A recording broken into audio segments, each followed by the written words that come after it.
Comme chaque semaine, je vous emmène découvrir les artisans qui font battre le cœur de l'Hexagone et les lieux qui font son prestige. Aujourd'hui, dans version française, de 1685 à nos jours, le musée de l'immigration se raconte entre histoire, anthropologie et art. Découverte. Au cœur de son laboratoire, la plasticienne Morgane Schimber travaille la matière et expérimente les textures.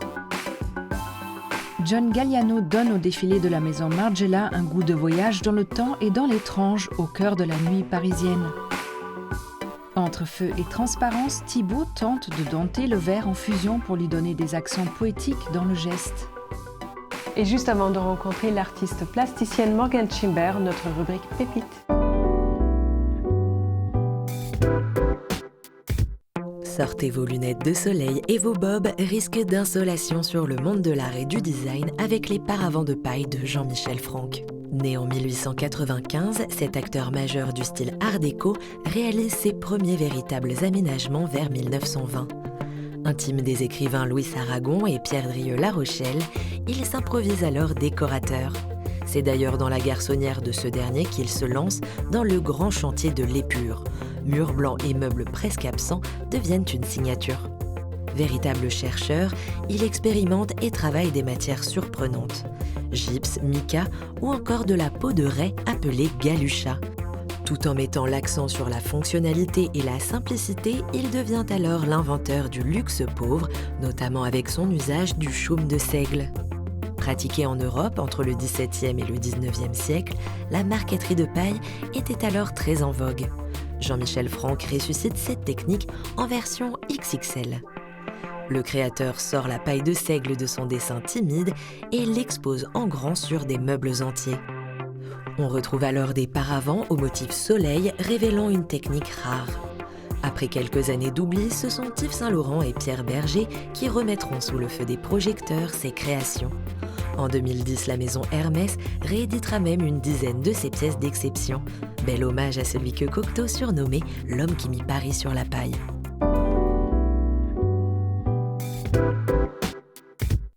Les grands flux migratoires ont toujours laissé leurs empreintes. Nous revenons sur l'histoire de ces hommes et ces cultures avec la découverte du musée de l'immigration.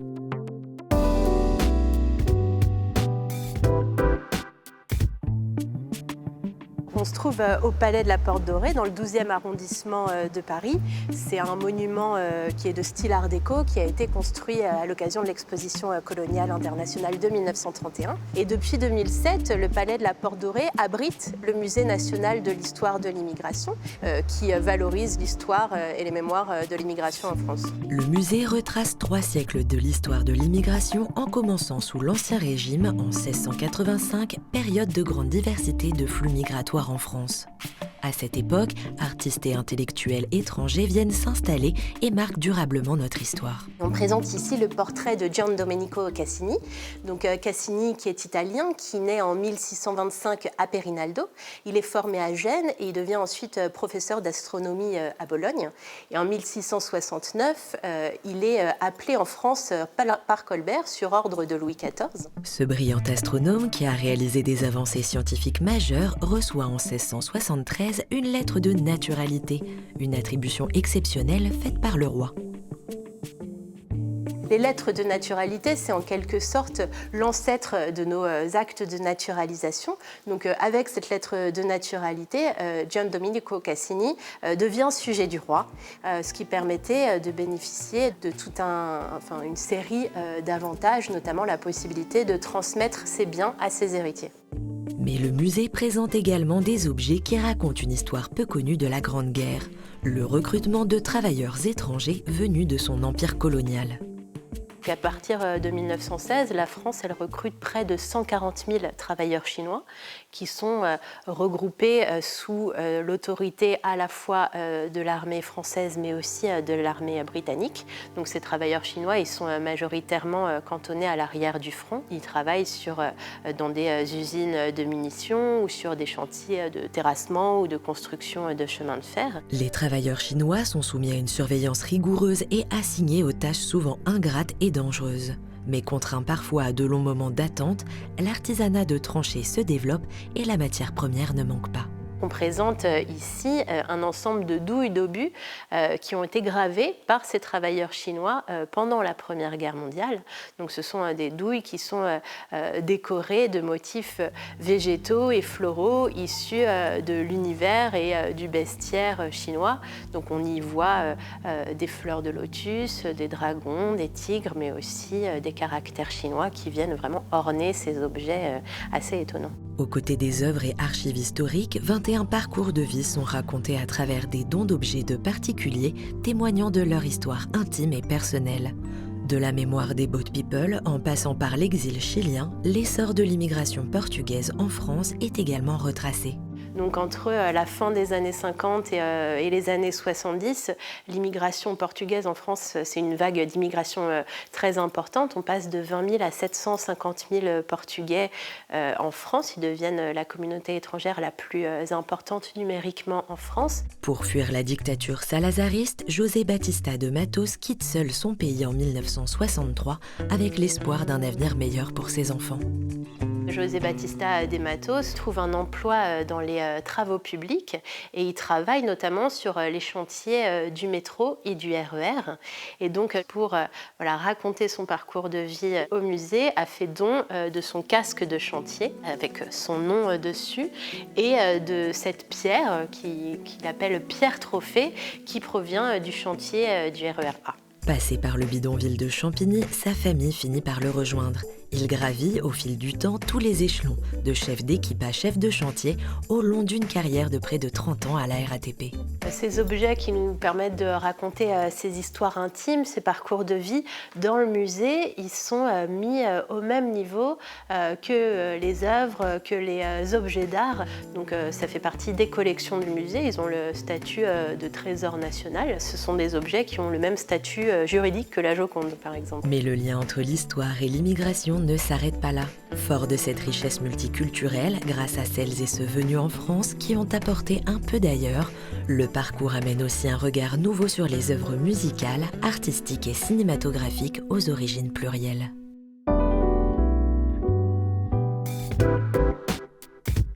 Artiste plasticienne aux multiples facettes, Morgane Schimber travaille différentes matières pour créer ses œuvres.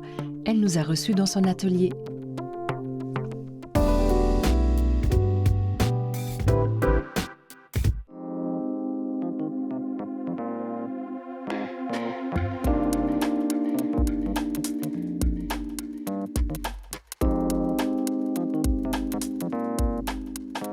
Bonjour Morgane. Bonjour. Morgane, vous êtes artiste plasticienne et si vous passez si allègrement d'une matière à une autre, c'est justement que ce n'est pas la matière qui détermine l'œuvre, mais plutôt une interrogation d'ordre métaphysique ou philosophique. C'est un peu les deux réunis, on va dire. C'est que d'un côté, il y a la matière et que c'est vraiment lorsque je travaille cette matière qu'arrivent des pensées et des questions métaphysiques. Donc c'est vraiment l'union d'une sensation physique et d'une pensée qui, à un moment donné, vont réussir à se rejoindre et vont donner des formes. Quand vous étiez enfant, vous ne voyez pas, vous ne parlez pas beaucoup non plus, et à 4 ans, c'était décidé, vous allez être artiste.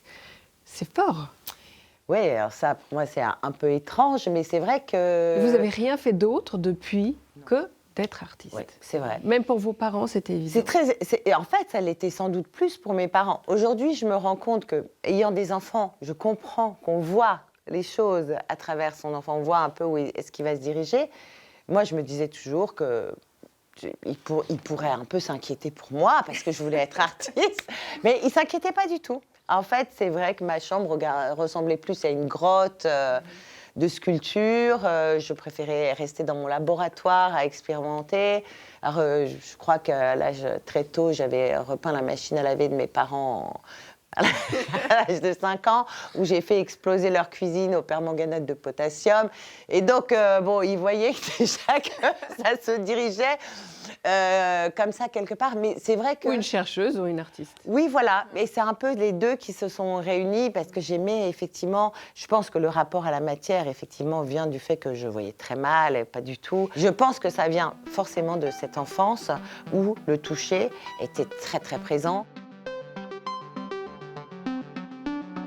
Là, c'est un peu le coin où j'expérimente les rapports aussi entre les matériaux, les formes, comment les formes elles interagissent entre elles. C'est dans un ancien laboratoire d'alliage de métaux datant de 1860 que Morgane Chimber s'est installée depuis quelques années. Ici, elle dispose de tous les espaces nécessaires pour faire et créer. C'est vrai que cet atelier me correspond assez bien puisque c'est le lieu toujours de l'expérimentation, qu'on ne trouve plus des lieux comme ça. En fait, chaque espace correspond à une étape du travail finalement. Avec cet espace qui est vraiment le lieu où on peut expérimenter les choses, et puis en bas où je vais plutôt les faire dialoguer les pièces les unes avec les autres. Et ces espaces de travail ne sont pas les seuls qui comptent pour Morgane, car c'est aussi là que ses œuvres prennent vie. Toutes ces formes-là peuvent tout d'un coup prendre corps à une autre dimension, mais fait spécifiquement pour le lieu, dans le paysage, dans une église, dans un volcan, ou je sais pas, mais qui vraiment, et là, pour moi, c'est le plus intéressant, en fait, c'est quand ça vient se faire spécifiquement pour un espace et que ça prend corps avec l'espace dans lequel il est. Comme c'est le cas avec cette installation créée pour le village des athlètes des Jeux Olympiques de Paris à Saint-Denis. J'ai commencé à travailler avec des sopranos, à essayer de trouver une forme écrite pour une partition sur le souffle, on ne peut pas dire partition musicale, où chaque symbole que j'ai dessiné correspond à un souffle. Je trouvais que c'était assez beau finalement d'essayer de donner corps à une forme dont on ne parle pas, qu'on ne voit pas, et quelque chose dont on fait presque abstraction finalement, comme ça, alors que le souffle c'est la vie et il n'est jamais matérialisé, on a du mal à même lui donner une image, une forme. Alors ce qui est intéressant aussi, c'est que en fin de compte, ce qui vous intéresse, c'est le processus de fabrication, comment les matières interagissent ensemble. Et les résultats, c'est un hasard, mais c'est toujours beau. Alors, je ne sais pas si c'est toujours beau, mais c'est vrai que ce terme de beau est compliqué, oui. Parce que qui pense que quelque chose est beau ou pas, c'est compliqué. Donc c'est vrai que je ne fonctionne pas trop en me disant est-ce que c'est beau ou pas, mais plutôt en voyant comment les matières réagissent les unes aux autres. C'est vrai que c'est toute une histoire de relation, que ce soit dans notre vie ou dans ce qui nous entoure, c'est toute une question de relations, des choses les unes par rapport aux autres, et comment elles fonctionnent. Comment le bois va brûler en contact du verre très chaud, comment une matière va absorber une autre matière, va être plus forte qu'elle, ou va l'attirer dans sa propre matière, comment une autre matière va la repousser, parfois comment des équilibres vont se créer, et comme ça, des rituels se mettent en place et trouvent leur place les uns par rapport aux autres, et trouvent une signification aussi, et entre cette forme et cette pensée. Dans ces expérimentations, Morgane travaille par exemple sur l'absorption d'un liquide par une matière avec des chaînes en céramique trempées dans du vin. Je trouve ça extraordinaire que ce soit une matière qui absorbe comme ça, et donc qui absorbe une énergie d'un autre élément et qui peut le contenir, à l'inverse du verre qui va vraiment pouvoir contenir un liquide mais ne pas l'absorber du tout, qui a donc une relation complètement différente à la matière qui se situe à côté d'elle. Et ces essais donnent toujours lieu à une réflexion métaphysique sur la forme. Si on pense à former une chaîne, c'est un élément très positif en tant qu'être, et aussi enchaîner, les choses qui peuvent être enchaînées, ça peut être très négatif, et puis elle contient vraiment les deux.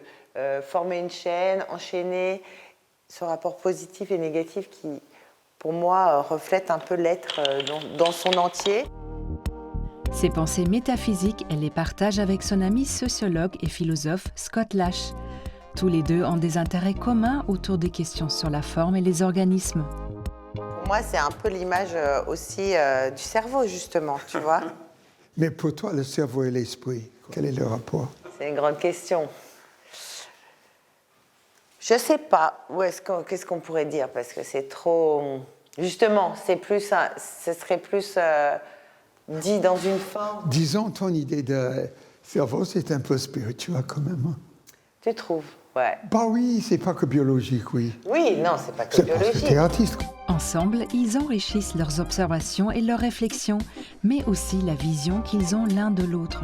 Ce que tu fais la médiation entre ces forces de la nature, d'un côté, et puis la forme, de l'autre côté. Avant, je pensais que seulement que tu fais la technique, même plus que l'art, parce qu'il y a un côté bruit de ce que tu fais. Mais je pense que tu es une médiatrice entre ces forces et puis la forme. Leur collaboration donne lieu à des découvertes, des conférences, mais aussi à des écrits pour les expositions de l'artiste, toujours dans le but d'inscrire ses œuvres dans l'instant présent. Comme vous expérimentez énormément de choses, de procédés, derrière nous il y a des panneaux en mousse avec une couche de cire. On ne sait pas comment ça va évoluer avec le temps. Ça, c'est quelque chose que vous ne maîtrisez pas. Vous acceptez ça? J'aime beaucoup cette idée de sabi qui existe au Japon, qu'on n'a pas dans notre culture, qui c'est vraiment comment les choses vieillissent dans le temps. Mais sabi, ça veut dire comme un peu une patine, quelque chose du temps qui joue sur l'œuvre. Et je trouve ça magnifique. Après, c'est vrai que je prends quand même le soin de travailler, par exemple, cette matière qui est derrière nous. Ça fait peut-être 8 ans, 9 ans que je travaille dessus. Et c'est qu'aujourd'hui que je décide de l'utiliser vraiment, parce que je l'ai vraiment maltraitée jusqu'au bout pour voir qu'elle me résistait et qu'elle résistait bien quand même au temps. C'est quoi le rôle véritable de l'artiste pour vous? Je pense que c'est juste, on crée des formes pour... l'art, c'est un dialogue. Et je pense qu'on met juste une forme entre nous pour pouvoir commencer un dialogue. Merci. Merci Morgane. Merci.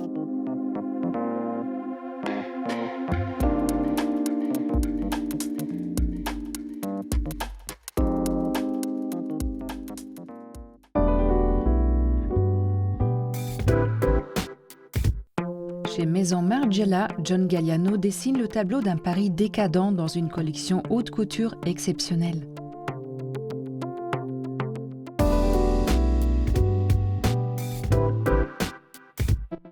Comment provoquer l'émotion à une époque où la mode se consomme sur les écrans, les images de célébrités et mesure son succès à travers des chiffres de vente? John Galliano nous répond dans un défilé Maison Margiela qui restera dans les annales. Il nous emmène dans les profondeurs de la nuit parisienne à la rencontre de personnages étranges, intimidants et inquiétants dans une démonstration de haute couture comme on en voit rarement. Le spectacle commence sous la lumière blafarde des réverbères, sous le pont Alexandre III, où démarre une curieuse procession. C'est le Paris qu'on ne voit pas, celui où se révèle tout le caractère de la ville, l'urgence de la fuite et le secret des rencontres. Hommes et femmes déambulent dans un décor qui rappelle les vieux cabarets, ces lieux obscurs où se déploie la force de la création sans interdit ni censure. John Galliano s'est inspiré des portraits de Brassailles, qui a photographié ce Paris mystérieux, plein de personnages excentriques. Elles évoquent l'érotisme et le danger, l'urgence de vivre et l'authenticité de ceux dont la vraie nature se révèle à la lumière des lieux cachés. Les tenues sont remarquables de détails et de précision. Elles parlent d'opulence et de fragilité, des émotions nichées dans les tissus qui s'animent devant nous. La transparence d'une robe ou d'un bas déchiré, un pardessus usé qui raconte les secrets de celui qui le porte. Le tulle et les visages sont peints comme des aquarelles. Ils évoquent la peinture fauviste de Kees van Dongen, l'intersection entre le mouvement du pinceau et le rituel de l'habillement. John Galliano exécute ici de véritables prouesses techniques où les vêtements sont coupés non pas à plat, mais à l'intérieur même du geste. Il en résulte une nouvelle forme de fluidité, une fusion étonnante entre la matière et le corps des mannequins, dont les figures deviennent celles de poupées de porcelaine. Ici, les frontières se brouillent entre l'art et le réel. Les corsets et les fourreaux modifient la silhouette, exagèrent ses contours, dessinent une allure dramatique, accentuée par la gestuelle. Les vêtements sont déchirés, rembourrés, rafistolés, comme taillés dans les souvenirs et dans l'histoire. On croirait le tableau du Paris d'un autre temps qui s'anime sous nos yeux et nous emmène dans les profondeurs de la création. Une plongée dans l'âme du photographe, du peintre, du couturier, de l'artiste qui capture l'instant comme on capturerait toute une époque. Alors dans le cabaret Margiela, la mode oublie la course aux chiffres et à l'image figée. Elle revient à un théâtre qui célèbre l'expression, l'étonnement et la technique et qui revient à son essence, viser le public droit au cœur de ses émotions.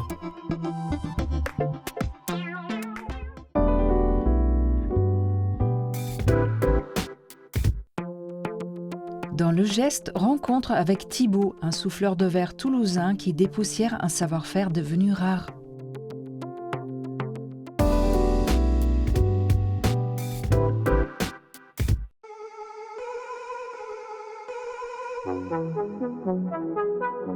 Le verre, c'est hyper spectaculaire, c'est un métier du feu, donc ça bouge, c'est luisant, c'est un environnement extrême. On est sur un plan séquence à partir du moment où on prélève la matière, il faut qu'on aille au bout. Soit on rate, soit on gagne, on va dire. Et on peut difficilement revenir en arrière. Une fois qu'on a gonflé et étiré, c'est pas comme un ballon qui serait sous pression, ça va pas se dégonfler. Donc chaque process est très découpé. Sa première rencontre avec le verre en fusion, Thibaut Nussbaumer s'en souvient très bien. C'était pendant ses études d'art appliqué lors d'une visite d'atelier.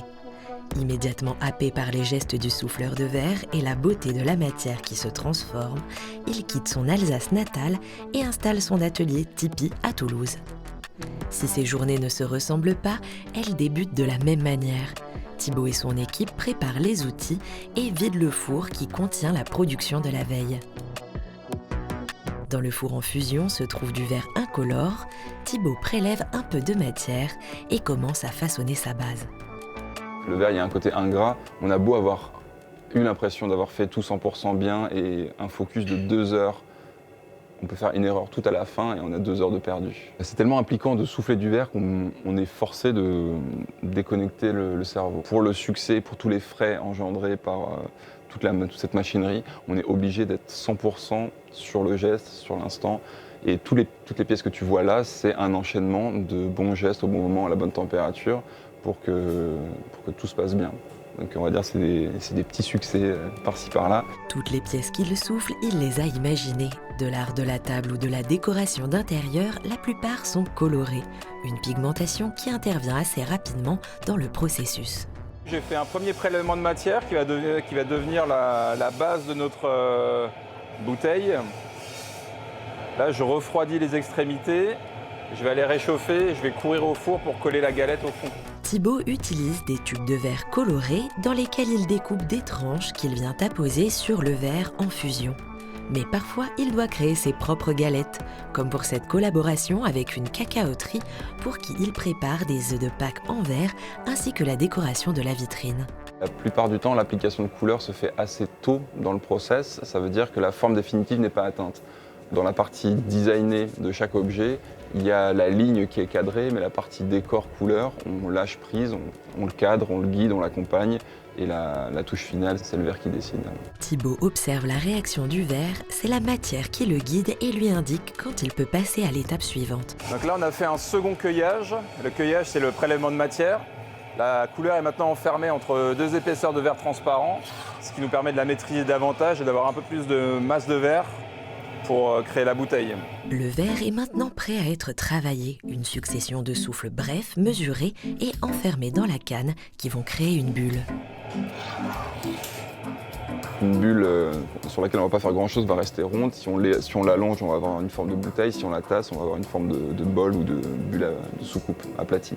Le fait que le verre soit cassant, donc on est obligé de le déformer selon une logique bien précise, mais de le maintenir en température, pas trop pour pas qu'il se déforme et pour pas qu'on perde la forme qu'on vient de lui donner, mais pas trop froid pour pas qu'il y ait de choc thermique. Et les chocs thermiques, ils sont encore plus fourbes quand on est sur des côtés bicolores comme ça, parce que les inerties de chaque partie incolore et colorée vont pas être du tout les mêmes. Les impacts de température vont pas être du tout les mêmes.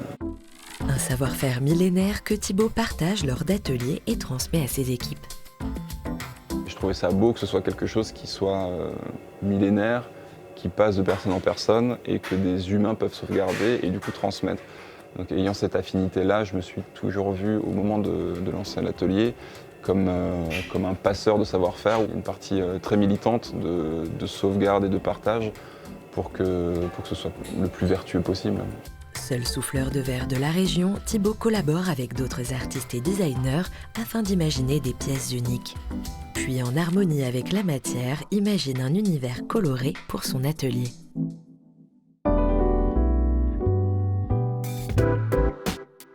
Version française est déjà terminée, mais on se retrouve très vite pour toujours plus de découvertes. Bye!